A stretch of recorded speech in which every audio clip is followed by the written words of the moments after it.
Okay, we're ready. Well, hello and welcome to another episode of MT Live. We have a really special episode today with a really special guest. I'm Dr. Alan Weinstein with Bill Wolcott. Before we get started and bring on our special guest, and I know everyone's excited, what I'm going to do is I'm going to share my screen and give our sponsors their due. We'll talk about what the show is, then I'll turn it over to Bill, and then Bill will have the honor of bringing our guest on. So let me start with my screen share. Here we go. Now I want to tell everybody that there are people watching this show right now. They're watching this show actually right on Metabolic Typing website. It's available in Google+. It's available in YouTube. And, of course, it's available in the VIP app if you have that on your desktop. So, again, this is our MT Live event. Today's MT Live is brought to you by Community Wellness Day. Every great opportunity begins with the first step. Take that step with Community Wellness Day. Let's see how we're working here. We got a lot of things running here, so there we go. Food Pharmacy, David Vaughn's Food Pharmacy software, meeting clients' symptom-specific needs for their metabolic type diets. MRT, when it comes to metabolic typing, nothing else uncovers dietary blocking factors like MRT. Reed Davis and Functional Diagnostic Nutrition, are you ready to take your practice to a higher level? Ultralife Inc., the original nutrition company whose focus is producing specific formulas for different metabolic types. Synergistics Europe, Magnus Mulliner's Synergistics Europe, the only official sanctioned source of metabolic typing supplements in the UK and Europe. The System, the official marketing program of metabolic typing advisors everywhere. And the VIP app, the only application that allows you to bring your live hangouts to the desktop, iPhone, and iPad of all the people that have you inside their circles. And so today our special guest is Paul Chek. Paul Chek is an internationally renowned expert in the fields of corrective and high-performance exercise kinesiology. For over 25 years, Paul's unique holistic approach to treatment and education has changed the lives of countless people worldwide, many of his clients, his students, and their clients. By treating the body as a whole system and finding the root cause of a problem, Paul has been successful where traditional approaches have consistently failed. Paul's the founder of the Chek Institute, that's the Corrective Holistic Exercise Kinesiology Institute, based in California, USA, and the PPS Success Mastery Coaching Program. Today, Paul will be bringing us Healing Fungus and Parasite Infection, the absolute essentials. And with that introduction, I'm very proud to turn it over to Bill Wolcott to do the honors, and then we'll jump right into it. Bill? Thanks, Dr. Al. Paul, welcome. This is Thanks, Bill. It's a pleasure. This is really a joy for me. Paul and I have been friends and colleagues for many years, and we've never really had the opportunity to get together like this, so it's a real pleasure, Paul, to welcome you. And I'll tell you what, this presentation that you're going to make today had the joyful opportunity to view it. To view your DVD course before this presentation, and it really is incredible. And I'm so glad that you have done this, because it's an incredibly important topic in my opinion, and I can't wait to hear what you have to say today. So please take over and tell us all about healing fungal and parasite infections. Absolutely. Thank you very much. And today's just an overview of the much broader scope and depth available in the DVD series, as I know you know, Bill, but for the viewers, this is just an overview. It's a pretty deep topic that requires a pretty broad scope of awareness in several areas of human life and human health. So hopefully today we can create some awareness and encourage people to look a little deeper into the program, which is highly practical, as you know. And I'm excited to entertain questions from you and Al and see how we can, make it as broad in its scope as possible for the viewers. So I'll get started here. Yeah, I'm going to add one thing, Paul, before you jump into it. For those people that are watching it on the Metabolic Typing website, if you scroll down a little, you could literally ask questions and make comments right below the video, which will appear on the Chek Institute Facebook page. So we'll be able to see those, so we can bring those questions in. And if you're watching this live on the VIP, remember little desk icon that allows you to make it. Don't hesitate to do that if you need to see a little more detail. Are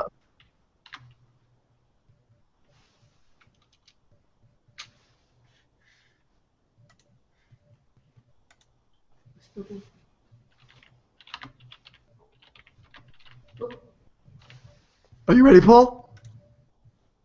Yeah, we just had a dead spot there, so I was wondering if you guys were, what was happening, but are you ready to roll? Yeah, we're ready to roll anytime you're ready. Okay, here we roll. Okay, so our learning objectives today is to define what a parasite is, review the 4 classes of parasites that infect human beings and common symptoms of infection, explore common reasons people get fungal and parasite infections, and review food choices as an essential first step to the prevention and treatment of fungal infections. So let's talk about what a parasite is. A parasite is an organism that lives on or in a host organism and draws its nourishment therefrom. So essentially, a parasite is any organism that requires you for its food source or its source of vitality, and essentially does not meet its own needs. Therefore, if you have a parasite in you, it means that you're sharing some of your resources and life force with the creature. And as we'll talk later, that's okay to a degree, but we will have to look at the difference between having parasites and having a parasite infection, where that's a key distinction we can talk about a little later.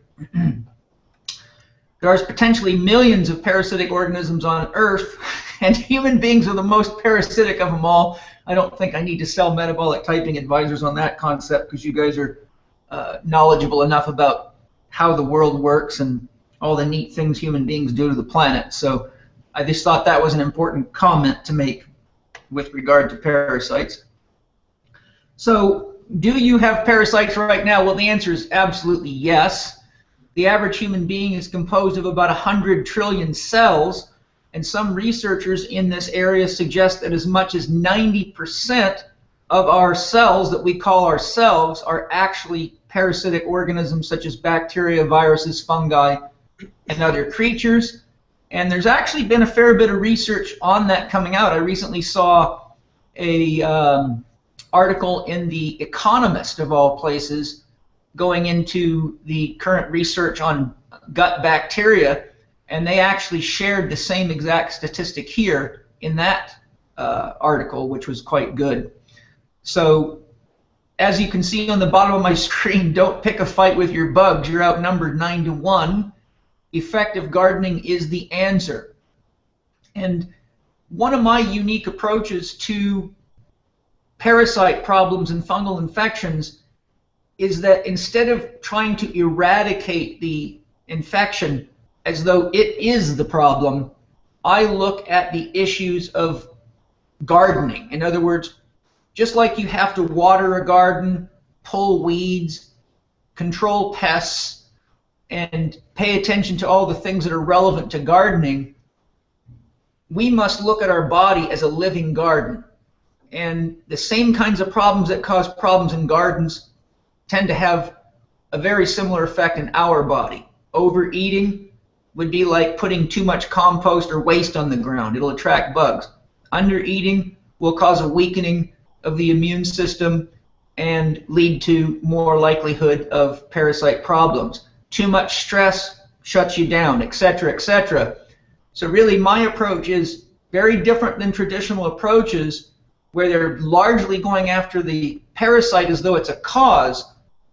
But in my program and through my clinical experience, I can comfortably say that the grand majority of parasite infections are not invasive, like getting bit by a dog per se, They are issues of lifestyle management, or what I would refer to as gardening.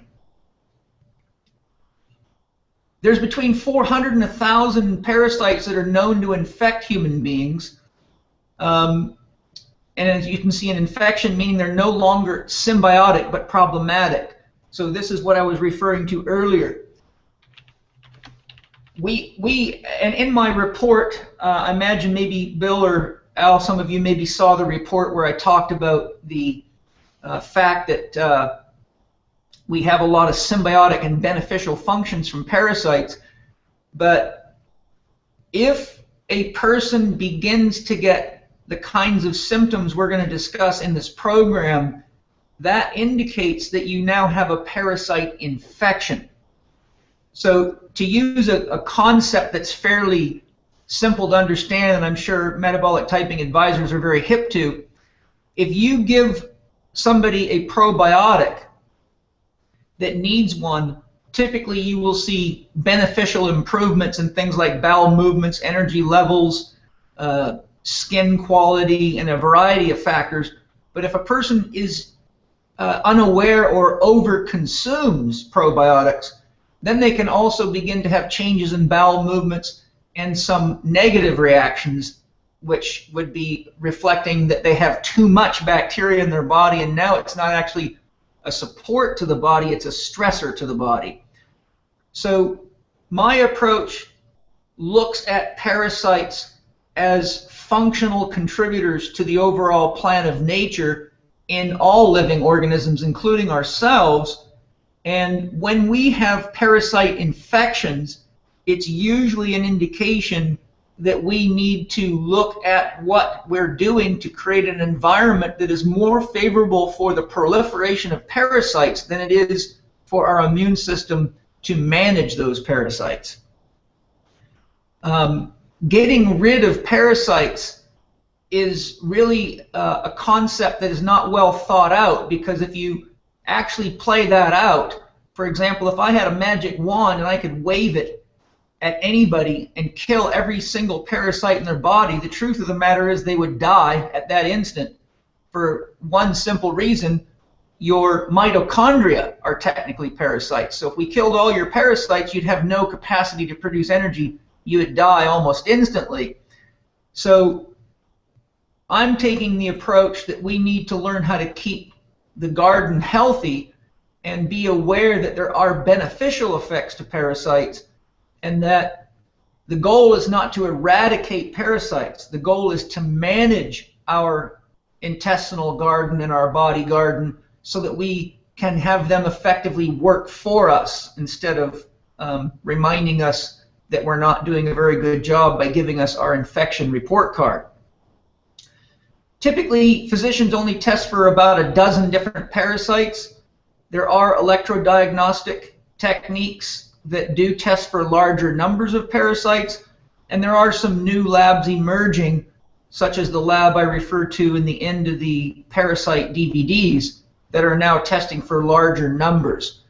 The reason I make this point is because I would say 80 to 90% of all the people that I coach with parasite infection problems have been told by physicians and functional medicine practitioners who have done lab tests that they do not have a parasite infection based on the lab test.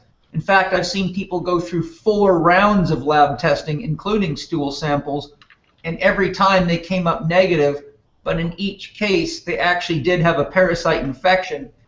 So the general rule here is, if your tests come back negative, but you have enough symptoms based on what I'm going to share here that it indicates you probably do have a parasite infection, you should act as though you do have one, because the side effect of treating a parasite that isn't there really is almost nothing. The side effect of not treating it is definitely problems. Okay, I've lost my... So now let's review the 4 classes of parasites that infect human beings and some common symptoms of infection. Paul, we're seeing you, Paul, rather than your slides right now. If you want the slides back up, please bring it. Yeah, Huh? Give me the mouse. I've got I got two captains in the ship here, and I don't know what to do sometimes. No, you're good. You're doing great, man. That's perfect. Okay, your screen's up now? Yeah. Yeah, perfect. Okay, so let's review the 4 classes of parasites that infect human beings and the common symptoms of infection.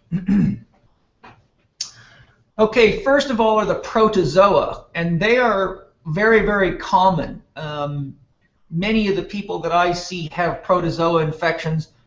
I myself had one for some time. I had Cryptosporidium and had to work to get that little creature out of me. But they're very, very common, and they travel in the bloodstream to all parts of the body. Trematoda are the ones that are called, typically referred to as flukes, and they range from 1 to 2.5 centimeters in length.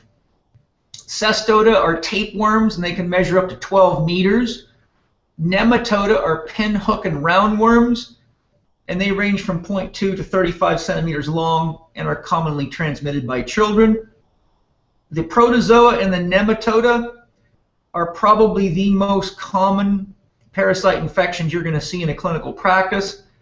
In 30 years, almost 30 years, January will be 30 years of practice for me, I've had 3 cases of tapeworms that came to me that I identified and then worked with physicians to get the right drugs to kill.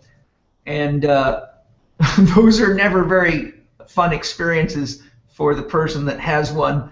And I had the kind of fun experience of seeing the look on their face when they explained to me what it was like to have something. Well, one guy had one about 9 feet long, another one had maybe one 12 feet long.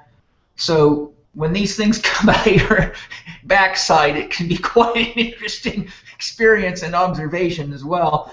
And some of you have the handout that I provided Bill, so you can see their mugshots are none too attractive. So here you can see a protozoa. Unfortunately, can't run full screen mode because my picture of the protozoa actually swims in my slideshow when it's on full screen mode. And you can see that one on the left there actually swimming, so you can see how it moves through the bloodstream. Just to give you a sort of indication of size, about 114 protozoa will fit comfortably in the eye of a needle. I've seen some books say that as much as 130 of them will fit on the tip, the sharp tip of a needle. On your right side there, you see Giardia. That's nasty stuff. The beautiful little woman sitting right next to me has gotten 3 Giardia infections doing outdoor races and race across New Zealand and eco challenges and things like that. Giardia is a real pain in the ass because it can withstand boiling water. And so if you're out camping and drinking from streams, just know that boiling water will not kill Giardia. You have to come equipped with a good immune system and some of the essential oils and herbs that I talk about in the actual DVD set. Here you can see the flukes. On the left you see a liver fluke, and I'm showing you this picture of a liver fluke to make a very, very important point when it comes to understanding the issue of parasite infection and fungal infection. These creatures all bore into your tissues in order to lay their eggs. What you can see there in the white is inflammation, and that can also turn into scar tissue. If you have a chronic parasite infection, when they bore into you, they actually wound the tissue. Just like if a dog bit you, you would have a wound there. But if you keep getting parasites digging into you and laying eggs and you don't do anything about it, you can end up with a lot of scar tissue in internal organs and a lot of complications from the biochemical changes of chronic inflammation. Not to mention the fact that these organisms can cause serious problems in the function of any gland or organ, including brains. I've seen very good documentation of cysts full of parasites in human brains. I've seen eyeballs with parasites in them in my clinical practice and in books. These are things to be taken seriously. most people are really sort of not really aware of what it means to have a parasite infection, and therefore often don't take these things seriously. Now, while I'm on the topic, funguses do the same thing. Remember, funguses are the creatures that dissolve rocks and feed them to plants. Most people think that plants eat dirt. That's very, very wrong. Funguses excrete very, very powerful acids that liquefy minerals, which they feed to plants in trade for the sugar and the sap. So you will see later when I show pictures of fungal infections all sorts of very unattractive changes in the skin, and those changes in the skin are reflective of the very kinds of things you're seeing on this slide, except you're seeing it on the surface of your body. So if you start feeding funguses, not only can they damage your skin, but if they get inside your body, they start doing this kind of stuff wherever they go. And in my opinion, fungal infections are probably more common and should be addressed quite with quite a level of commitment, or you tend to open the door wide to a parasite infection for reasons that I'll talk more about in a bit. So here is a tapeworm. I told you you'd see their mug shots. So there's the FBI's most wanted picture on the right for a tapeworm. I doubt many of you want to cuddle up to that thing and give it a kiss. These things can get very, very long, and one of the big tips for you that is true of all parasites, but I found it to be much more true of a tapeworm, and this was one of the key ways I was able to successfully diagnose them in 3 cases, and that is that people with tapeworms tend to have a significantly increased appetite. Almost any parasite infection will increase your appetite, but a tapeworm takes you to a whole new level of hunger. One of the female athletes that I found a tapeworm in, actually she was working with me on another project. It had nothing to do with me seeing her as a client. And it just so happens that that day we went to lunch together. And at that time, I was weighing about 190 pounds, and I was doing like 10 sets in the deadlift with 500 pounds, so I had a pretty good appetite. This girl proceeded to eat over double what I could eat, and she was about 5'3" and 125 pounds. And I watched this girl put this food down, and I honestly said, where in the hell is all that food going? Because I ate a full meal after having a workout, and I can eat pretty damn good, and she literally ate double the amount of food I ate, and that began a conversation, and I started asking questions, and lo and behold, one thing led to another. She'd been doing some international travel, etc., and was able to essentially pinpoint about when her appetite got much, much stronger, and so that triggered me to further investigate, and lo and behold, we did find she had a tapeworm, and we're able to get it out of her. So the key bullet point there is, if your appetite is unusually ravenous, that's one tip. If your appetite's ravenous and you are not gaining weight, which would be normal, if you eat double the average person and don't gain weight, that should make you question what's going on. So 2 tips. Lots of food, and number 2, lots of food without weight gain. You don't want to miss out on those because it means there's something going on. These guys are the most successful parasites in the world according to research and statistical analysis. That's an Ascaris worm you're looking at there. They're probably responsible for more parasite infections than any other creature that I've worked with, meaning in my patients. They're extremely common in females due to the fact that some of the female hormones, such as progesterone, have a laxity effect on sphincters in the gastrointestinal system, so they're able to migrate into different regions through the body, such as the liver, because of the effects of the female hormones on the sphincters in the visceral system, and therefore they're more susceptible to infections than males are.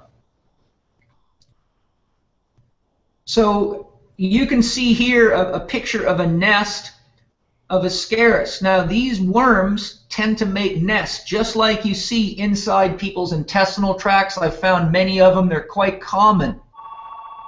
For those of you that are clinically working with people that have parasite infections, you can actually feel these nests. If you know how to do general visceral assessments or visceral massage, these nests are typically set up in the small intestine, sometimes in the large intestine, usually in the small intestine. And if you've ever felt what a person's intestinal tract feels like when they're constipated, which is easy to feel in the region of the sigmoid and the lower left inguinal region, you can feel sort of a lump, like there's a big log sitting inside of somebody when they're constipated. These nests have a very similar feeling, except they can be much further up in the system than where you would normally feel fecal constipation. So if you, for example, put your fingers into the region of someone's small intestine and you run across something that feels like backed up fecal matter, chances are really good you're running into a parasite nest. The way I would describe them is when you push your fingers into them and move across them, it feels as though you're rubbing on something made of paper mache. Like if you take cardboard egg cartons and you were to cut them up into strips and then take some glue and try to make a bowl out of or something, the feeling that I get when I'm touching these things is it literally feels like the parasites are attracting fibrous material from the foodstuffs in the gut and actually building a nest. And those nests can cause tremendous problems with blocking the intestinal tract. I've known people to end up having to go to hospitals because they were having terrible intestinal pain, serious constipation, couldn't get bowel movements, had to basically go into the hospital because nobody knew what to do about them. And even in the hospital, they don't help them much, but they just end up in a lot of pain. So those that have the skill to assess for those nests because they've been trained in visceral massage or visceral manipulation should be aware that those nests are common and should look for them. And if you don't find them, it can cause pretty serious health problems for people. Here you can see a nice big one. This one's over 16 inches long. And this brings up a point. These worms can get into places that you really don't want them to get. I've had 2 cases of vaginal infections of these worms. I had a woman bring me a worm about this size in a glass jar that came out of her vagina. Needless to say, she was a bit shocked. And it's not something you want to announce to your lover either. Just to give you a sort of a little bit of a background as to why we need to be, shall we say, clinically observant. This woman took the jar with the parasite in it to the hospital, asked the doctor to have it tested to see what parasite it was. The lab test came back and said no parasite found. Well, she brought them the parasite. So she got another one out of her body, brought it back. The test results came back, no parasite found. This happened 4 times before she just pulled her hair out and gave up in pure frustration. So whatever the reason for that is, I could bring up a bunch of theories. The reason doesn't matter. The point is, it is not wise to trust the medical system to diagnose your parasite infection because for many reasons they're not oriented around it. But one thing I'll tell you for sure is if the medical community was to actually come up front and be honest about all the glands, organs, tissues, and surgeries being performed every day in hospitals around the world that are the results of parasite infections, and to teach people how to treat these things, there could be a very serious financial impact on their bottom line. So there may be financial reasons that physicians are not stepping up to the plate on this stuff.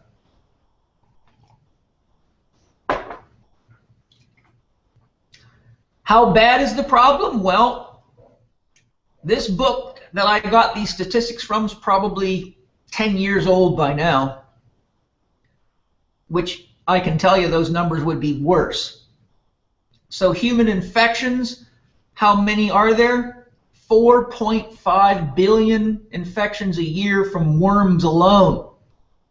As I told you, the Ascaris is the most successful parasite in human beings. Now, a little bit of interesting trivia for you. When I looked into the research to try to figure out why Ascaris was so successful, I found something really interesting. The Ascaris worm is capable of morphing its own genetic structure so that its tissue actually becomes so bioidentical to your tissue that your immune system cannot recognize the parasite. Now, I would say that's a fairly high level of intelligence being expressed there, wouldn't you, Bill? Oh, absolutely. That's scary, yeah? Yeah, I mean, these things go inside you, and they're probably picking up your DNA right out of your body and making changes in their body, but the research shows that the immune system does not see them. So that's a fairly high level of however you want to call it, either technology or intelligence. Either one would be appropriate. So here you can see the Ascaris worm itself. I lost my mouse. Give it back. Give it back. Keep talking. Okay, so if you look at the Ascaris worm, you see 1 billion infections and 20,000 deaths annually. And those visits to the hospital that I talked about with serious pain are probably people that may have ended up dying.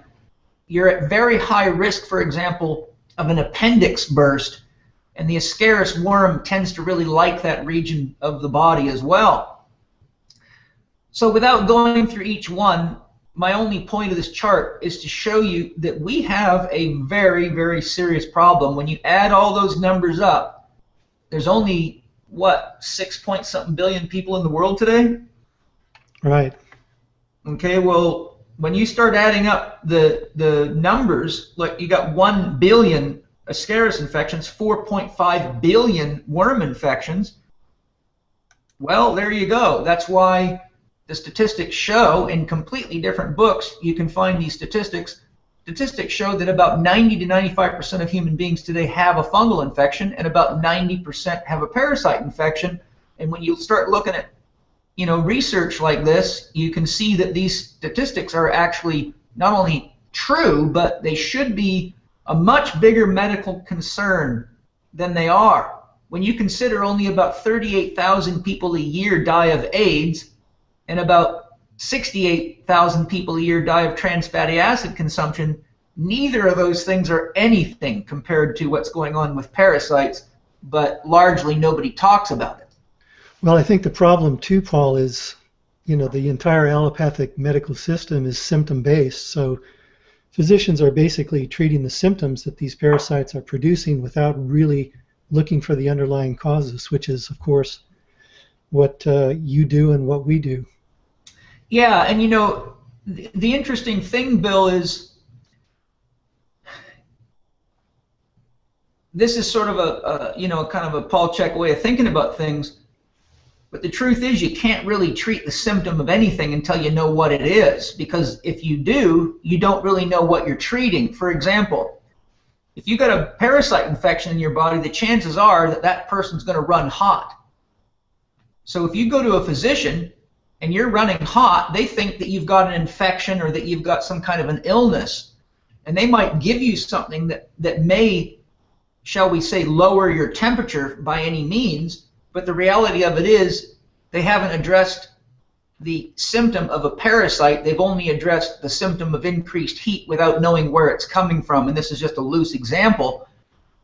But if a person does not have enough holistic understanding of body gardening and isn't aware of parasite and fungal infections, they actually don't know what symptoms they're treating. They're only treating them at the very superficial value. In other words, if someone's got skin conditions and you give them steroids, you don't know where the skin condition came from. So all I'm saying is we use symptoms to track an etiology, but we're looking for the actual cause of the symptoms. Most of the doctors are not even looking for the cause. They're just simply using a this for that approach. If you've got inflammation, take this. If you've got skin problems, take that. If you're constipated, take a diuretic or whatever it is. So does that make sense what I'm sharing? Yeah, absolutely, 100%. That's exactly the way we think about it as well. I think there's another issue here also that comes into play that dovetails into the symptom treatment approach, which is that it's not bad enough that the parasites produce the inflammation, that produce the organ dysfunction, produce the damage to bodily tissues and so forth, but their very presence in inappropriate amounts causes a chronic immune response. Yeah, absolutely. A response, a chronic adrenal response, and that then itself leads to further degenerative processes in the body. So that's just another, I think, perspective on the seriousness of these fungal and parasite infections. It's not just the overt damage that they do, but it's the chronic defense that it forces the body to prolong that leads to burnout and breakdown of the body's defenses. Yeah, and we can talk a little bit more about that later on or as we go here, because I certainly have some feelings about that. But your comment triggers me to say, how many metabolic typing advisors in the world have had clients come to them or patients come to them if they're physicians, and the client gives a history of adrenal fatigue lasting years and years and years, even after seeing multiple doctors for help? That's a very, very common finding in my clinical practice. Absolutely. So the point that I'm making is you can read a book like Adrenal Fatigue by James Williams, if I remember right, and do all that stuff without realizing that you're actually treating the symptom of another problem, and the adrenals themselves are a symptom of the parasite infection. So all the adrenal stuff that people are doing is largely modifications with supplements or with dietary changes, but seldom are they looking at the overall lifestyle factors that actually set them up for the parasite infection in the beginning. So to take that one step further, like I said earlier, if you just treat the parasite, i.e. what's causing the adrenal fatigue, and you do not address the environment that made it favorable, we're still actually only doing symptom treatment even by getting rid of the parasite. Perfect. Exactly. And that's why my program goes so heavily into factors like cleanliness of kitchens, bathrooms, bodily hygiene, and even, as you know from watching the program, getting clear in your head about why are you living? What are you creating in your life? How are you managing yourself? What are your core values around food, rest, movement, and creating your own dream? Because I find very, very commonly a real consistent theme with people that have parasite infections is that they have a serious case of monkey mind and are having a very hard time focusing themselves in almost any direction in their life.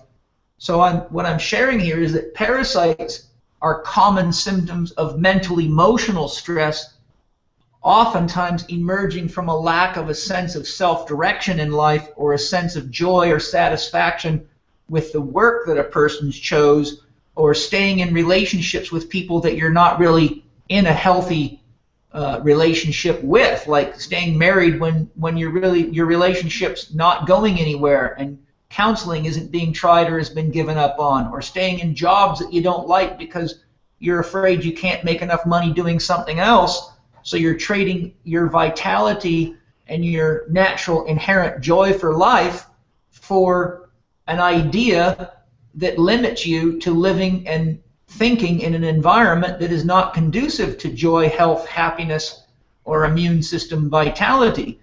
So my approach is to really honestly look into people's lives to find out why it is that Mother Nature's cops have come to get them. And I really have found tremendous evidence that most of these problems relate right back to very core choices and lifestyle factors that are being overlooked, because everybody in our culture has a tendency to want to just get fixed and not participate in their own healing. Yet in farming, it's very, very well known that parasites give the farmer his or her report card. To the degree you have parasite infections on a farm, you're being taught by the farm itself that your techniques are not up to speed. Exactly. And we'll explore that. Yeah. So some of the primary symptoms, and this is by no means an exhaustive list. You can't have an exhaustive list for parasite symptoms for a very simple reason. The chemistry that they produce, both through their excretions, remember they're urinating and defecating in your body 24 hours a day, many of them are excreting other chemicals that have negative effects on our body, and they're rotting in your body, which is producing a chemical soup that's not favorable for our biochemistry.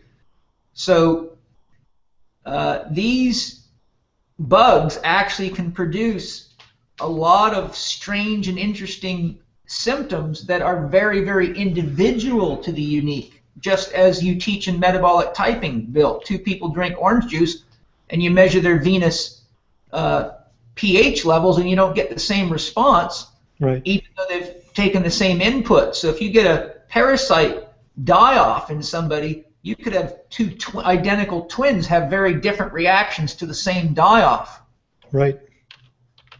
So in our symptom list, constipation, diarrhea, digestive disorders, irritability, nervousness, irritable bowel syndromes, persistent skin problems, granulomas or tumor-like parasite encasements. Some of those, by the way, those are often inside the body, but they can extend out of the body like a boil. Sugar cravings is probably the most common symptom. Ravenous appetite, allergies, and intolerances are very, very common. And I believe the allergies and intolerances either can be due to the state the individual was in that led them to getting the infection, or it can be due to the fact that the chronically elevated cortisol levels first excite the immune system, causing it to be hyperreactive, and then with enough time, if the parasite is not treated, the immune system becomes exhausted, and so you can have allergies and intolerance, well, the intolerances from either excitation or suppression of the immune system. Nasal itching and picking is common. And the reason is a lot of these bugs will irritate your mucous membranes, particularly so you will scratch them, because then they want to get under your fingernails so that when you're eating, the eggs can get back into your gut and re-inoculate the body. Coin-sized blotches on the face, skin eruptions, and markings. Fungal infections are actually a symptom of a parasite infection and vice versa. So if someone has a parasite infection, they're much more likely to get a fungal infection due to the immune weakness. And if they have a fungal infection, they're also very likely to get a parasite infection for reasons that I hope to expand on a little bit later. Overall fatigue, disturbed sleep, night sweats is very, very common, and having fretful sleep. Bad dreams is also quite common, or nightmares with significant parasite infections. Anemia is a very, very common symptom of a worm parasite. I've got a book, a series of a couple of books in my library called The Peckham Experiment from 1938 through about 1945. The Peckham Experiment was an experiment run in London, England, where they basically put a group of about 400 physicians and scientists and healthcare workers together to try to create a unique, healthy environment where they grew their own food and all sorts of stuff. Well, they did very comprehensive medical examinations. The study of the people had almost 2,000 people in this kind of live-in neat experiment, very, very advanced for its day.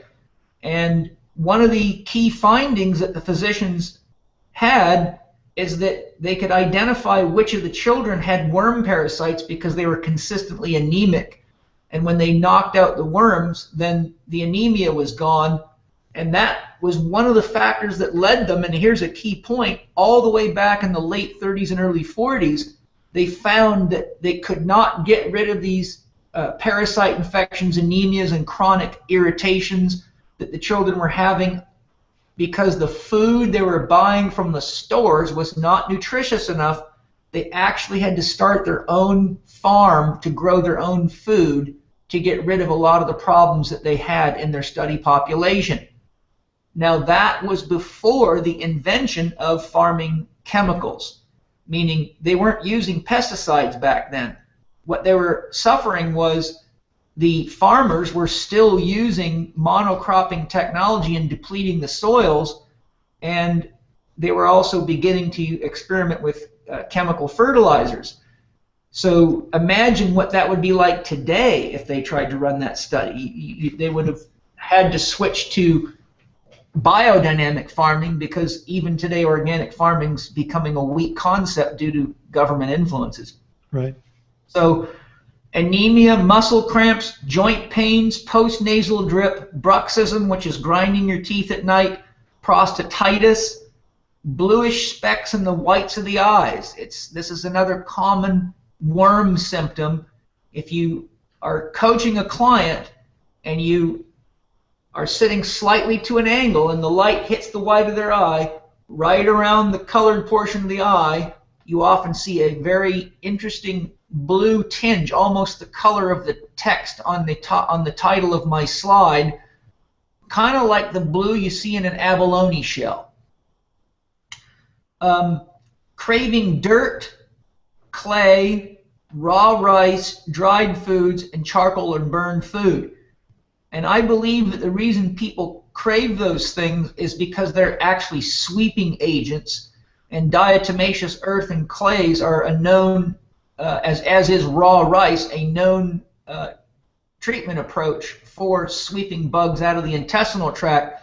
So I feel this may be the body's attempt at doing this by itself, by making you crave these things. Paul, can I ask you a quick question while you're bringing your slides back? Are there also a lot of neurological symptoms that you see and things in children like learning disabilities or ADHD as a consequence of these problems? Yes, yes. Usually because the biochemistry of the individual's body is so out of balance that it's reflected in the mental emotional state of the individual.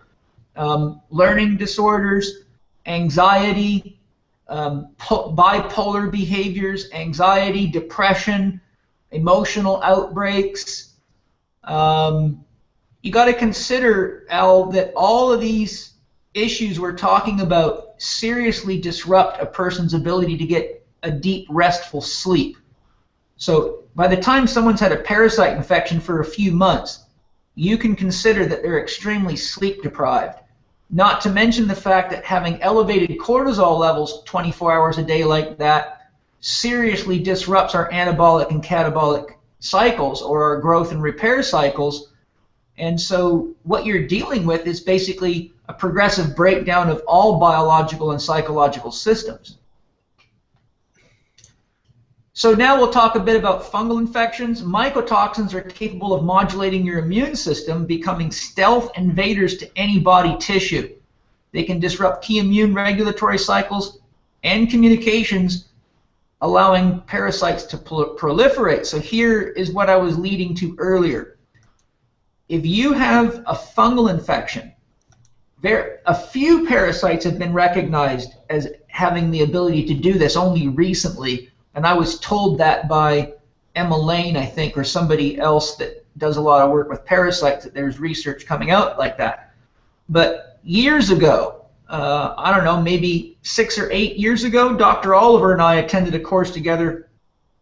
I believe it was a German woman. It was a German woman who was an expert in fungal infections, and she showed us very good research showing that the funguses produce mycotoxins that specifically and directly modulate our own immune cytokines and all the basic immune messengers and confuse the immune system, basically just cause it to go into a state of chaos.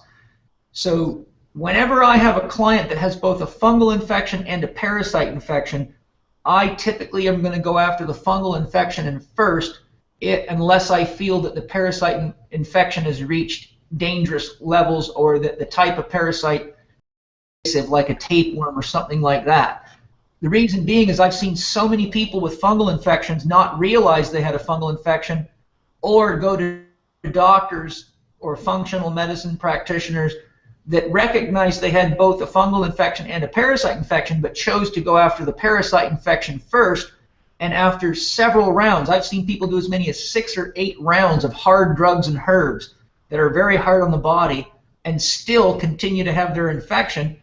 And why? Because they didn't address the fungal infection. And if you got a fungal infection that's shutting your immune system down and confusing it, then all the approaches to treat parasites are, in my opinion, not wise. They're not going to get far.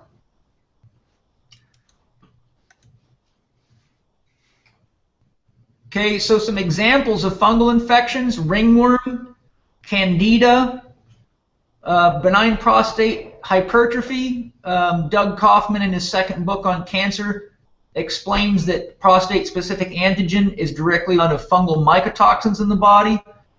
Athlete's foot, jock itch, thrush, which is vaginal yeast infection, dandruff, and leaky gut syndrome is also very possible as a side effect of a fungal infection. Which brings up another very important point. There's 2 basic classes of fungal infection: superficial and deep. The top symptoms that you see here all the way to the last one, but not including the last one, so ringworm, candida, athlete's foot, jock itch, thrush, dandruff, those are all superficial fungal infections. But if those things are not handled intelligently, which means not only taking the herbs and supplements or whatever you need to knock them out, as I show in the program, but if you don't make the diet and lifestyle modifications, those things will proliferate inside your body. I myself got a deep fungal infection when I was about 18 years of age, and no doctor knew what the hell was wrong with me, and it caused serious digestive trouble, all sorts of stuff, all hell break loose. And it wasn't until I was 36 that I actually figured out what was going on, and that, I believe, actually damaged my intestinal tract. You can get scarring of the intestinal tract when you have chronic fungal irritations or parasite infections down there, which can wipe out a large percentage of the microvilli in the brush border in key areas and lead to the inability to absorb key vitamins, nutrients, and foodstuffs, because as I'm sure you guys know, that each section of the small intestine absorbs different nutrients. So if you knock out the jejunum, for example, you can get different effects than if you knock out another section of the intestinal tract. So the point that I'm making here is leaky gut syndrome could very, very well be a symptom of a deep fungal infection. Another tip for you is if you get chronic joint popping. That's a common side effect of fungal infections. So, for example, if somebody tells me I've got joint popping, often when it's a fungal infection behind it, it's painful joint popping.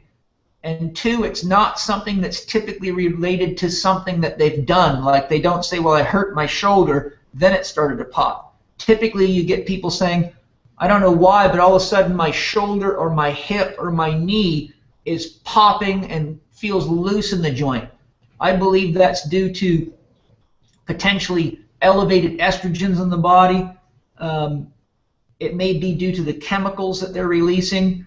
It's hard to say, but I've seen it very consistently And because I have to be on a permanent antifungal diet, if I wander off and have a little dessert somewhere or some coconut ice cream or something that should be fairly safe to eat but feeds my funguses, I can find myself having quite a painful experience with shoulders and hips popping, which lets me know I've crossed the threshold and I'm now exciting the creatures on the inside and setting myself up for a lot more problems than good.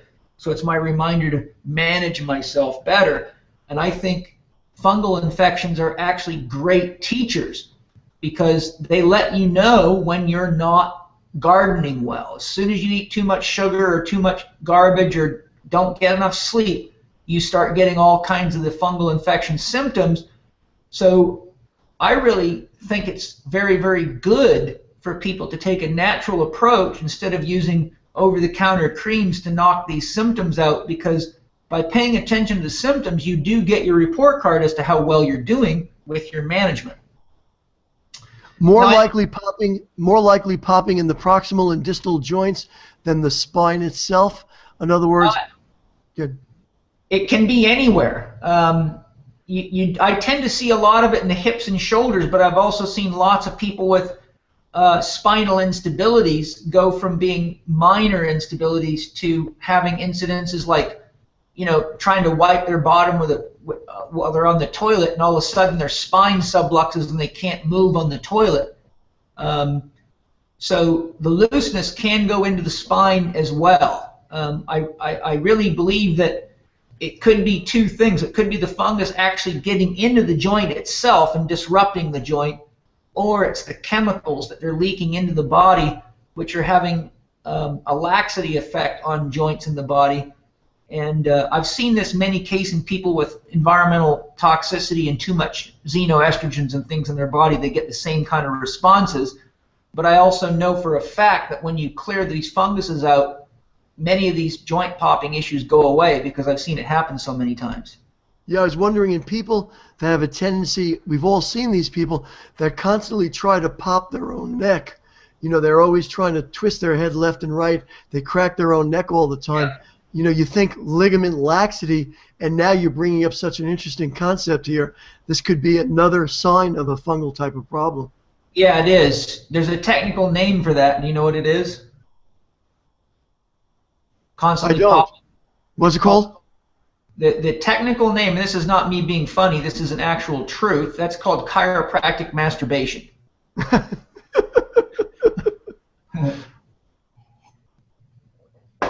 And that's not a joke, though. That's the truth. The technical term for someone who constantly pops themselves is exactly that. Well, especially if they bill their own insurance. Well, yeah. Now it might become profitable. So, you never know. Okay. So some of the symptoms. One, the skin that you see in the picture there. That's a classic example of what happens when those funguses start eating. So if you remember the picture I showed you of the liver flukes, look back at this guy's head, and you can see that whitish tissue with red around it. That's inflammation. That's where the funguses are excreting acids and eating that skin up. And the one thing I want to say to everyone listening is, whenever you eat more food than you can effectively digest and eliminate, it can get into your bloodstream. And a quick way to think about this is, how long does it take for you to smell asparagus in the toilet or garlic coming out of your own sweat when you eat it? Not long at all. So if you're eating more food than your body can effectively digest, metabolize, assimilate, and eliminate, and your body starts excreting it through the sweat, which is an organ of detoxification, now you get sweet, tasty sweat that is literally like liquid food for these bugs, and they will be all over your skin, eating up what's left on the dinner table. So getting the digestive system healthy is absolutely critical to overcoming fungal and parasite infections.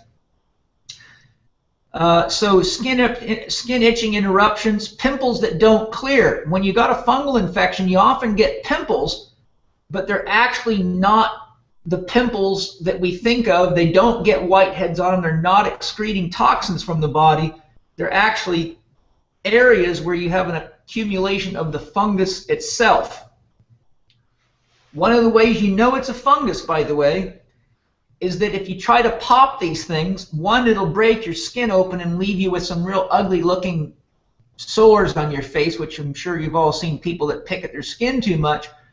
But one of your big tips that you have a fungal infection is if you put something on that, like thieves essential oil or something that's known to kill funguses, or if you keep irritating it, the fungus will actually move.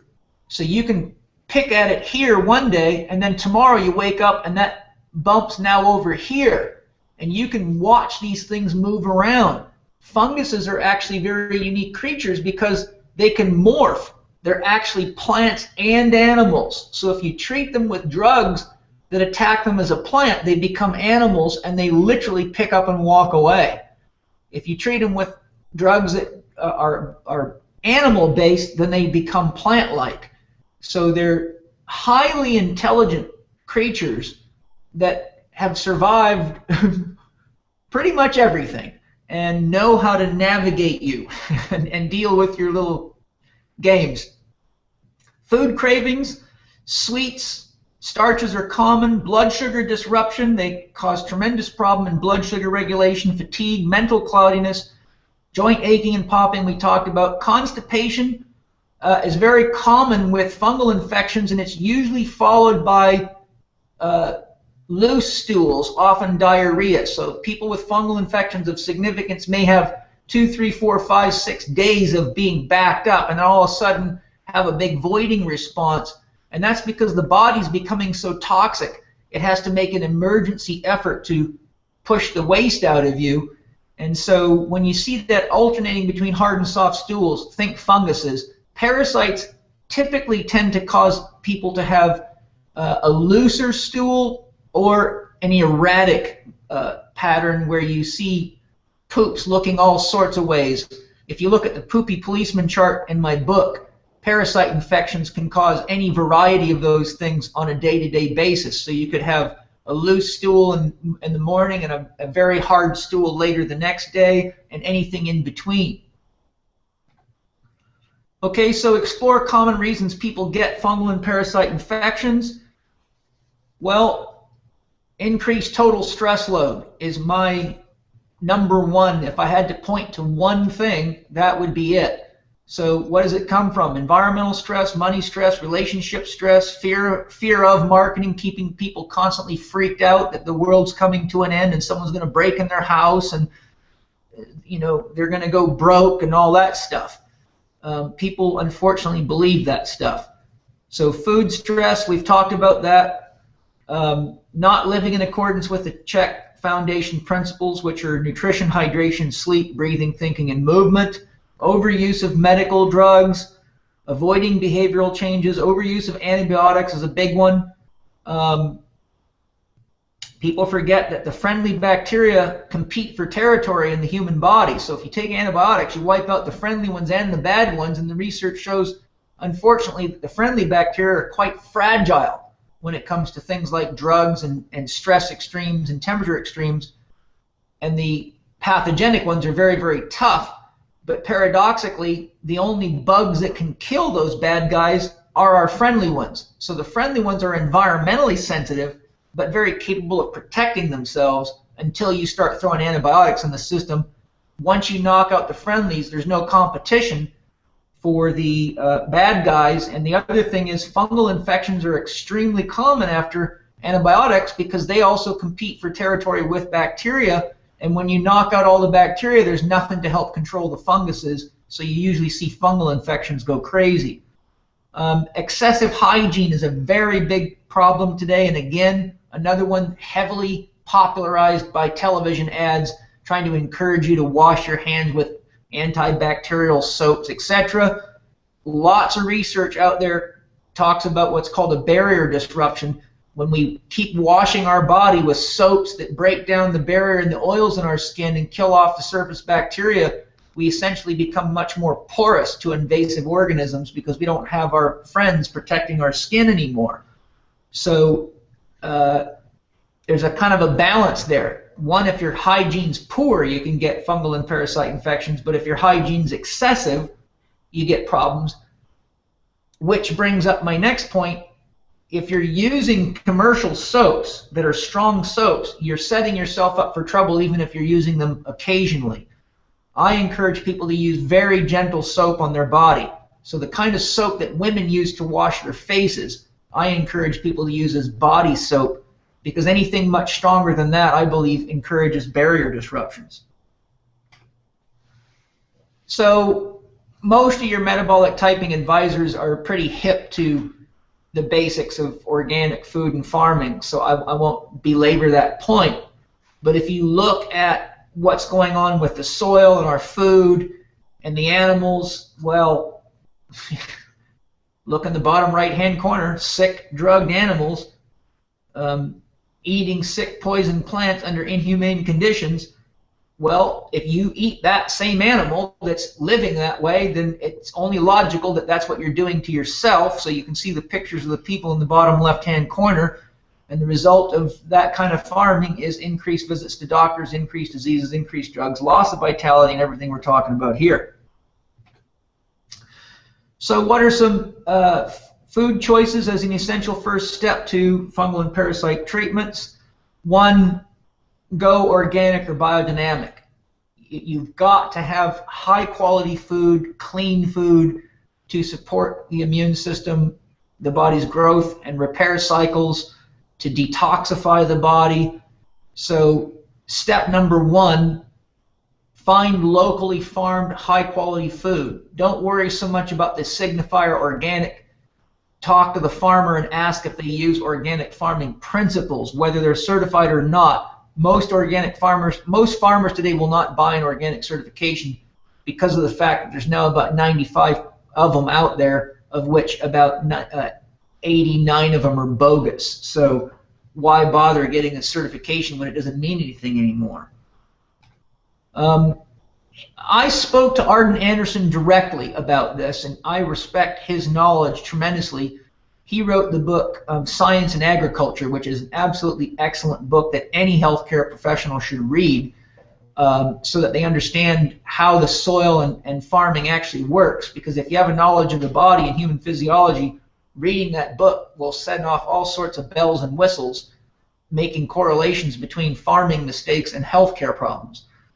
And I asked him about parasites in animals and what his experience was, and this is the exact answer he gave me. We have observed that when the soil is balanced more like it should be, and the pasture grass is subsequently more nutritious with higher bricks or carbohydrate readings, the grazing cattle do not get sick and do not have parasite problems and do not need extensive deworming or delousing, as do animals on typical poor pasture and feedlot diets.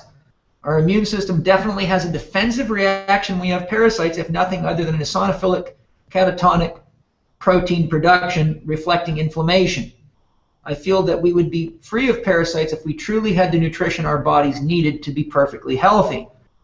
So there you go. Now, what's unique about Arden Anderson is he's not only got a PhD in soil science, he's an osteopathic physician who is a doctor that works on United States Air Force fighter jet pilots and you know, high-end people like that, and has his own practice working with human beings. So here's a guy who has a very, very deep knowledge of farming and the soil, but is also a medical doctor and is telling you right up here, food quality is very important. And obviously working with the high-stress client at the same time. Say that again? I said, and obviously working with the high-stress client to start out with. You mean, I'm not sure what your point means there. Well, because you said that they're pilots, so I would think... Oh, yes, yes. Yes. Yeah, I see. Sorry, I lost the chain of events there. No problem, no problem.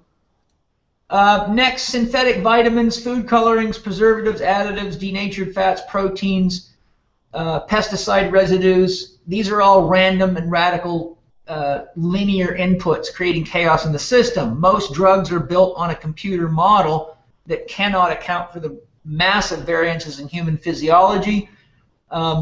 Synthetic vitamins can be very, very disruptive to the body, causing all sorts of imbalances and I encourage people not to take synthetic vitamins unless they're being given by a highly skilled healthcare professional that knows exactly how to use vitamins, for which, people like Bill Wolcott are very few in the world. There's, if you go to a Dan Kalish or a Reed Davis or a Dr. Oliver or someone like Bill that knows exactly what they're doing, then there may be a place for the scientific application of synthetic vitamins if needed. But I consider those things to be drugs, and I see all sorts of problems. And the number of athletes and workout enthusiasts that come in with bags, I mean hundreds of dollars a month, in all these pills and super vitamins that are really just super garbage, come to me with all sorts of health problems. And every single time in my career that I have had a client come with a bunch of that stuff in their body, the first thing I do is get them off all of it. No more protein shakes, no more vitamins, nothing. 100% of the time, they have all come back to me and said, "Oh my God, Paul, I feel so much better not taking that stuff. Why was I taking it in the first place?" And the answer that I usually give is the same: you read too many magazines. Parasites are decomposers. They come to decompose what you cannot digest and eliminate. We talked about that. So what's my answer to that? Use food that has a harmonic resonance, food that is natural and symbiotic with your body. And by eating right for your individual metabolic needs and eating high quality food, you get a harmonic response, which is very different. If we go back up, this is what I'm showing is a linear response. So you get a certain drug or a certain vitamin, it can cause certain systems to act in ways that are not congruent with the rest of the systems in the body, and that's what I mean by radical.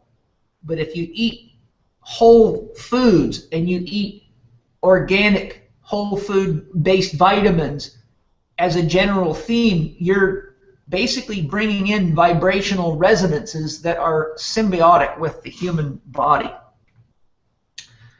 So if you want a healthy immune system, eat right for your primal pattern type. That's just my name for a very simplified version of metabolic typing that I teach as a basis for people to get started, which is really very much what you see in my How to Eat, Move, and Be Healthy book, largely what I learned from Bill, but with some softening of it just so that it's easier for the average Joe as a first step. Use nutritious sources for sugars. In other words, where people are addicted to sugar and eating a lot of bad sugars or highly concentrated and processed sugars, you're not going to be very effective to tell people to stop eating sugar, especially when they have parasite infections, because when they stop, the bugs release chemicals that make them crave it. So what I do is create a rainbow bridge, and I take them in steps from bad sugars to sugars with nutrition to less sugars with nutrition to sugars that are naturally in foods. Don't overeat and don't undereat. In my program, I talk about the use of fasting for killing parasites. So there is a specific application for undereating, but it's best to go into the DVDs to look at that and get more information. Use symptoms to guide food choices and ratios. So for example, if you are eating according to your metabolic type based on your recent test, but you're getting significant fungal symptoms, let's say, if you're a carbo type, you may actually have to change your ratio as part of your healing program, or be more careful about how you're getting your carbs. A lot of people get their carbs from things that are too sweet for their bodies when they have fungal and parasite infections. So it can take quite a lot of work to work with people because their food choices can get so limited that it can cause tremendous psychological stress. That's why, one, I don't rush people getting off of these parasite and fungal infections, because the psychological stress can be so damaging that it can disable their healing ability because they feel like their whole life has been pulled out from underneath them. So you do have to weigh out a lot of different things, like how bad is this person's condition. how much of a shift in their diet can they take before the psychological stress is worse than the parasite infection. So it really does require that we be quite present with the individual and we get enough information about their total life that we and learn about their psychological reactions to some of these things so we can decide which route to take. Eat as much organic food as possible. Drink half your body weight in ounces of water daily. That's a very, very important thing to do with a fungal or a parasite infection because, as Robert Rakowski says, the best solution for pollution is dilution, and water is nature's chief solvent, and most people are not drinking water.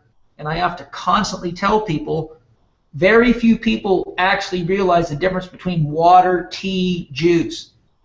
I tell them, if you cannot see through it, it is not water. Even tea has solute and it must be digested. So if there's anything in the water, even tea, it's no longer considered water, it's considered a food, and it will be handled as a food. To have the effects that you need for water to maintain optimal biochemistry and to maintain optimal levels of hydration, and we must remember that there's about 6 billion biochemical reactions a second in the human body, 100% of which are water dependent. So once you start getting dehydrated, you're not only concentrating toxins in your body, but you're stopping your body's ability to effectively regulate pH levels and all sorts of other problems that make it very hard to get rid of funguses and parasites. Don't skip meals out of complacency because it causes blood sugar handling problems, which is significant stress, and keep your digestive system healthy. Rotation dieting is critical in my opinion. I don't think there's a client that I see that doesn't need to be on a rotation diet. And I did a YouTube series on rotation dieting on my blog, my YouTube channel, which is youtube.com/Paul Chek Live. So people that want to know more about rotation dieting are welcome to go to my YouTube channel and look that up. Or read it in my book, How to Eat, Move, and Be Healthy. Number 7, avoid the 4 white devils: pasteurized dairy, white flour, processed sugar, sodium chloride. Those are easy first steps in that sort of rainbow bridge to cleaning up the diet. And so remembering that You Are What You Eat, my You Are What You Eat audio program is 9 hours of information I had to cut out of the book, Eat, Move, and Be Healthy, to keep it short enough for the average reader, but it's essential knowledge, and it goes into many things such as packaging food, storing food, all the issues about food that one needs to know in order to heal from fungal and parasite infections.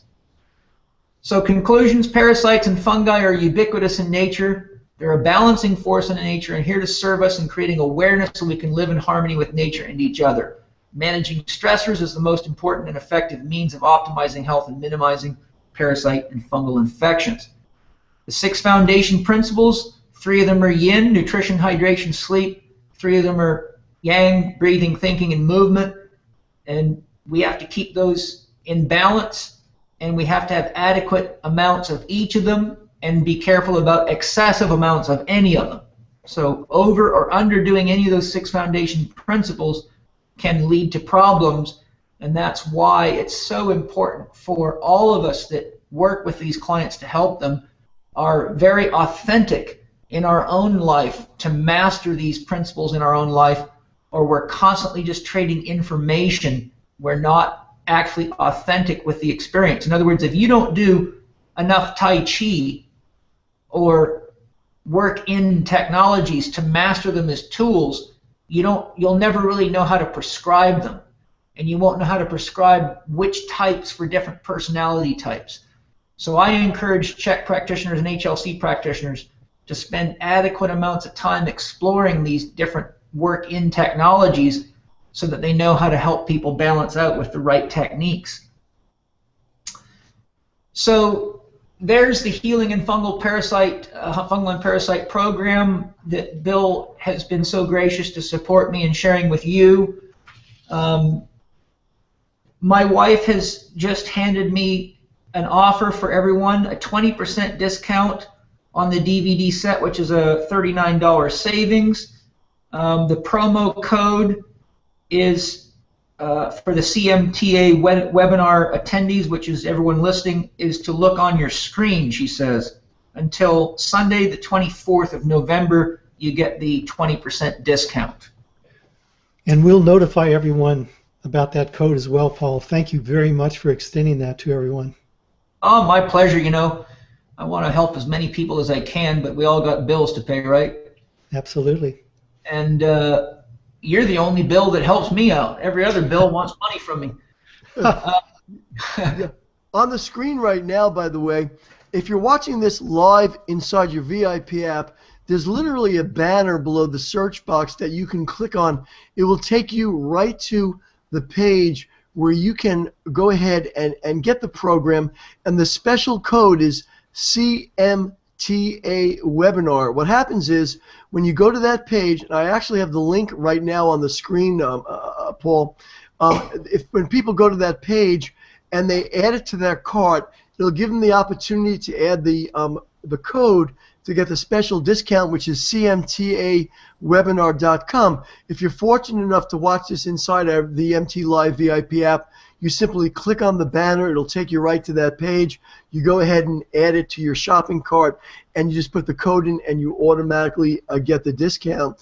If you're not watching it inside the VIP app, if you're watching this on the MT Live website, if you're watching this on YouTube, if you're watching this on our Google Plus page, we're simulcasting this event everywhere because we think it's so important for you.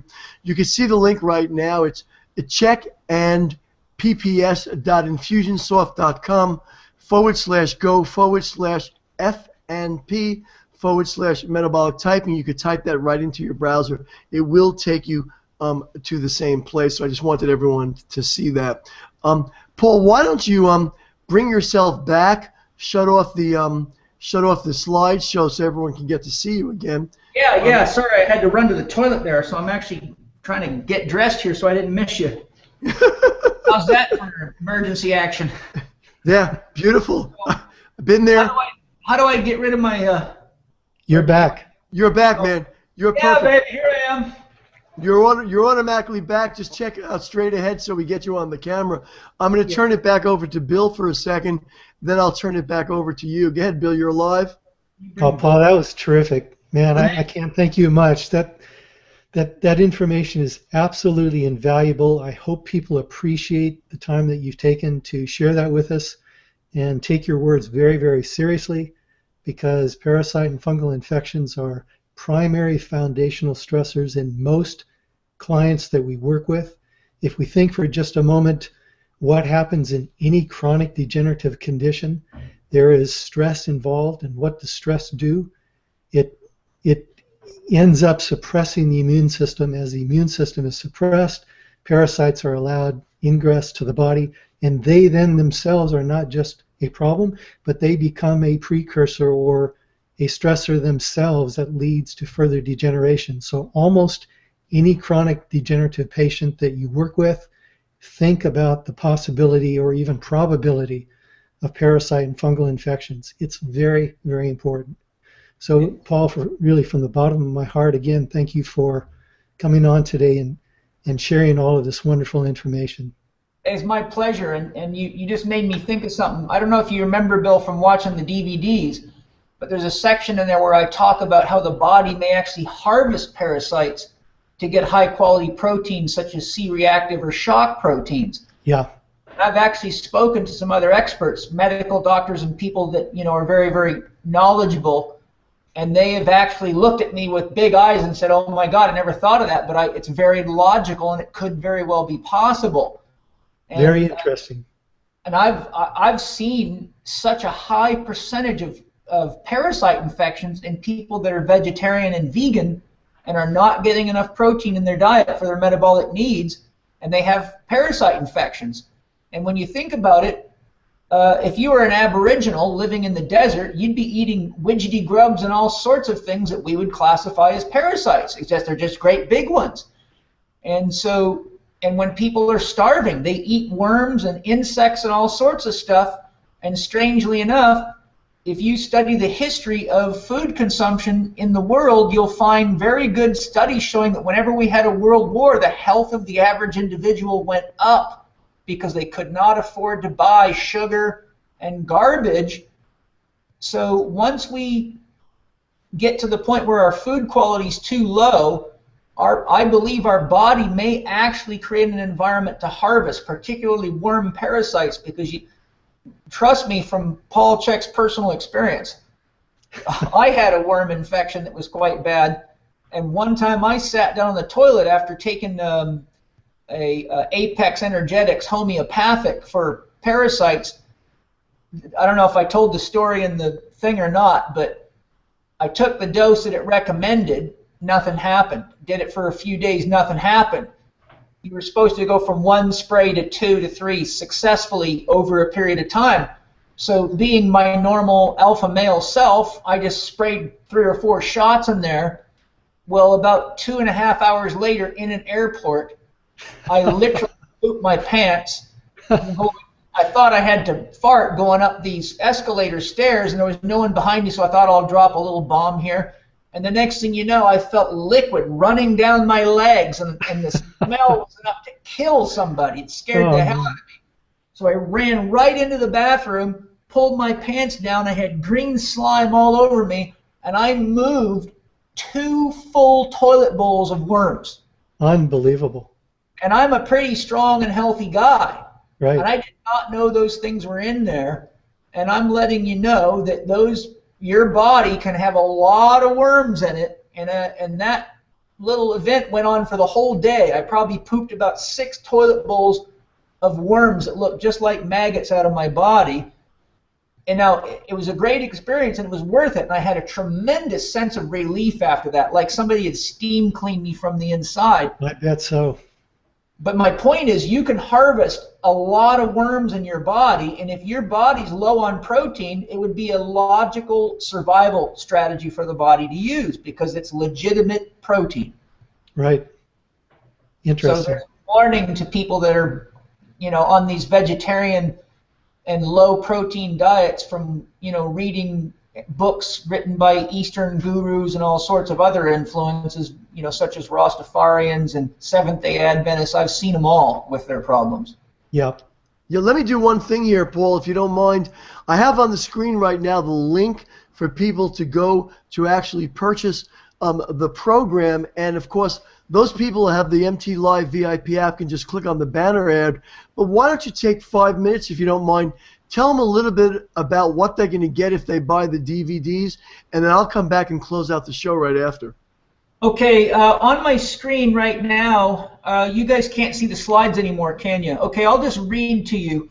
You'll get the essentials of personal and home detoxification for prevention and treatment of parasites. So I'll show you all the things you need to do to your home, which is essential. I'll go into much more detail on how to apply those 6 foundation principles I talked about. And this is all presented at a level that almost anybody could do it. In other words, it's not a bunch of heavy technical stuff. How did you feel, Bill, when you watched it? Would you think it was presented at a level that the typical person could understand, or do you think it was still pretty heavy? No, I did, and that's why I wanted you to come on today to present this to everyone, because it's not just for practitioners, it's also for all of their clients. It's absolutely invaluable. Yeah. And I don't know anywhere else that you can find this information. I've never seen this presented anywhere. I haven't either. I had to do a lot of research, a lot of studying, and there's years and years of dealing with these problems that went into the wisdom of putting this together. And there's certainly programs out there that'll teach you, what drugs to take, what herbs to take. But as I said, if you don't get the stuff I share right, all the drugs and herbs are just wasted money. Right. So we learn how parasites, and this is an important one, I'm sure you probably found this interesting, is how parasites identify their hosts. Right. Remember the section where I talked about infrared emission and Philip Callahan's research? Right. So, Bill, think of your work with people. How many people out there today do you think are running hot from inflammation? Well, a lot of them. Absolutely. Right. Absolutely. Right. So in the program, I show research done by Philip Callahan, who was the first man to figure out how insects find their targets. And I called Philip Callahan. He died recently, but I called him while he was alive, fortunately.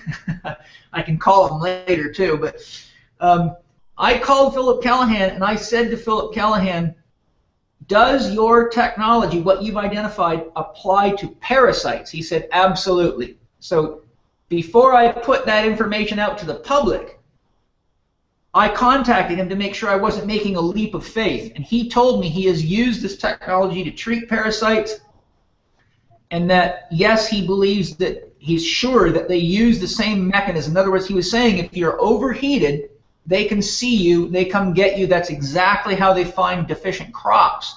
Right. So it's interesting when you think of all the things that cause inflammation of the body that are related to poor diet and lifestyle factors. I have to look that way now and then, Bill, because I see you over there, but you're seeing me here. That's why I keep turning. That's all right. Other things, we go through the benefits of parasites in there, which I've never seen another program do. Everybody likes to scare the hell out of people. I don't think that's fair. I think it's important that we all understand how the biology and the ecology of the body works and how it interfaces with nature. Otherwise, you really don't know what you're treating, right? Sure. So I think it's important for people, because if you understand the things I share in the program, you should instantly become aware of the absolute essential importance of maintaining the health of the soil and supporting organic farming. Right. You know, here we are supporting medical research. It drives me nuts. Everywhere you go, you see people in shopping malls ringing the bell wanting money for cancer research. Well, we don't need money spent on cancer research. We need money spent on improving the quality of the soil, the air, the water, and the food supply, and that'll do more for cancer than anything you can ever do in a laboratory, straight up. Absolutely. So I also show how to use commonly available herbs, essential oils, supplements, things such as homeopathics and natural remedies to treat fungal and parasite infections in the program. I talk about how to track fungal and parasite symptoms so you can fine-tune your approach. I give you suggestions for experts that can help you with serious parasite infections and how to know when to use experts. I go into some of the causes, such as how animals are fed and cared for and how that relates to us. So it goes through all the things you need to know, including how to identify what values you should be living with regard to quiet diet, movement, happiness, how to decide what the most important thing for you to focus on in your life is, how to recognize where you're out of balance, and how to make better choices.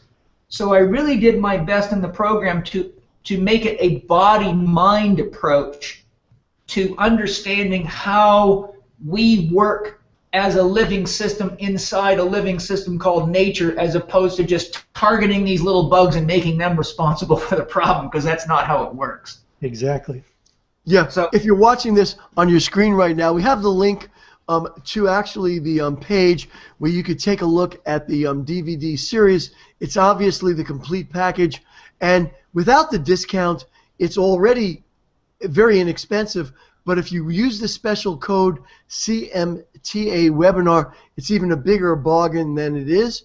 I think what I'm going to do, guys, is I'm going to close out the show.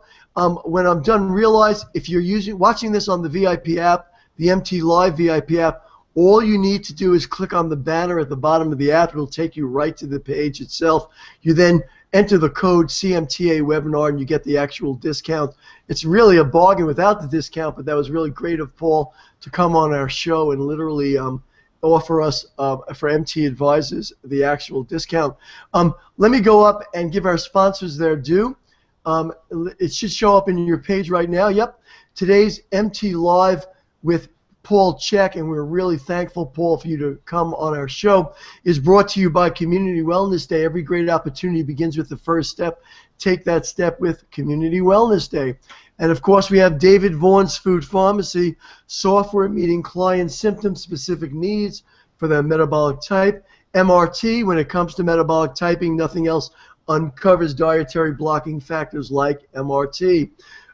Reed Davis, and Paul mentioned Reed Davis's program, which we appreciate that, and Functional Diagnostic Nutrition. Are you ready to take your practice to a higher level? Ultralife Inc., the original nutrition company whose focus is producing specific formulas for different metabolic types. Synergistics Europe, Magnus Mulliner's Synergistics Europe, the only official sanctioned source of metabolic typing supplements in the UK and Europe. the system, the official marketing program of MT Advisors everywhere, and of course the VIP app, which most of you are watching this live right now.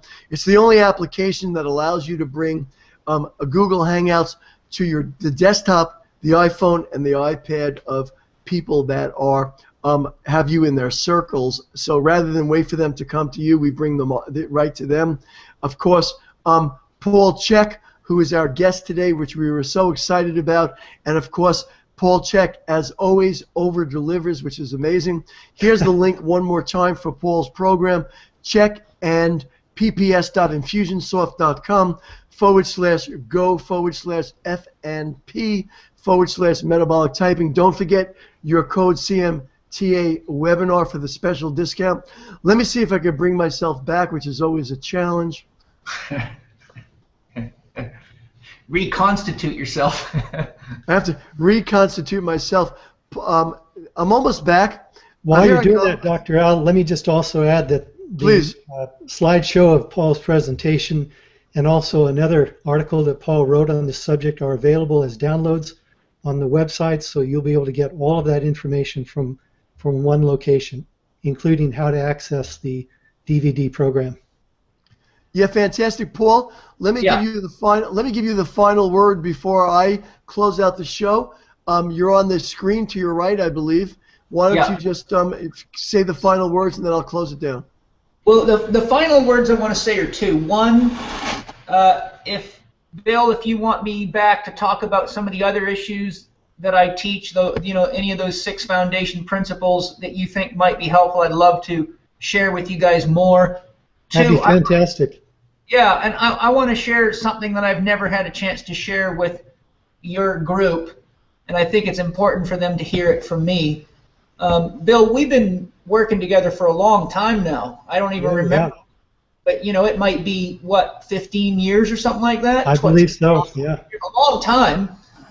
I mean, I remember I contacted you way back a long time ago to ask if I could use this metabolic typing form I found while I was doing some research, and it was put out by some vitamin company, and you told me at that time that you designed it for them or something like that, or it was I don't remember the company, but that was when I first got a hold of you, and that was when I was in my physical therapy practice in La Jolla in the late 90s.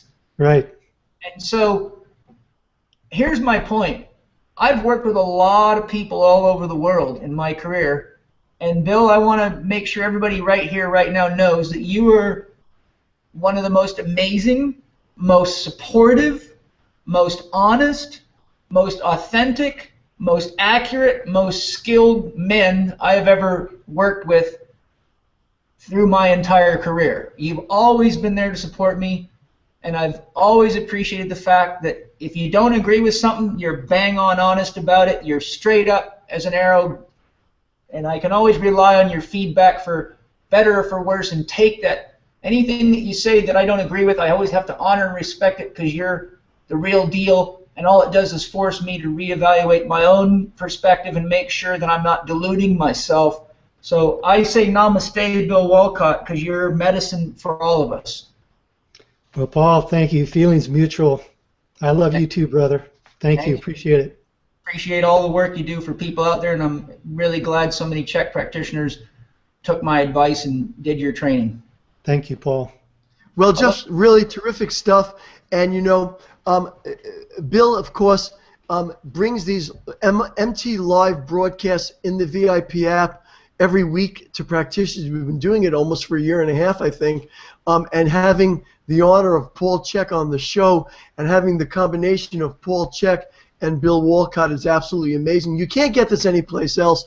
On behalf of myself, Dr. Alan Weinstein, my partner, Bill Wolcott, and our guest of honor, Paul Chek, we want to thank you for stopping by to our MT Live event. I don't believe we'll be having a call next week, Bill. In the U.S., it is Thanksgiving, but we will be here the following week. Am I correct? Absolutely. Very appropriate. Fantastic. This is the last one. Thanksgiving to Paul for his presentation today. Well, thanks for fantastic. Everybody, thanks for joining us. We'll look forward to seeing you in 2 weeks. Again, this is Dr. Allen with Bill Wolcott and Paul Chek. We'll look forward to talking with you soon. Have a great night, everybody.